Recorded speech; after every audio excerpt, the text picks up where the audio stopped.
இந்த மாதிரி 2 colour paper எடுத்துக்கோங்க. அதை இந்த மாதிரி கட் பண்ணிக்கோங்க. 2 ஷீட்டாக கட் பண்ணிக்கோங்க. க்ளூ ஸ்டிக் எடுத்து அதில் தடவிக்கோங்க. ஆப்போசிட் கலர் வச்சு பேஸ்ட் பண்ணுங்க. இந்த மாதிரி 2த்தையும் பேக் டு பேக் பேஸ்ட் பண்ணிக்கோங்க. செல்லோ டேப் எடுத்துக்கோங்க. இந்த சைடு ஒன்றும் ஆப்போசிட் சைட்ஸ் 2த்தையும் இப்படி பேஸ்ட் பண்ணிக்கோங்க.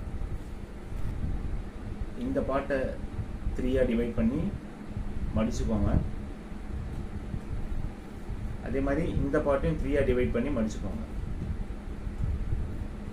மடிச்சுட்டு இது 2த்தையும் பேஸ்ட் பண்ணிவிடுங்கன்னா உங்களுக்கு இந்த மாதிரி ஒரு பேப்பர் மாதிரி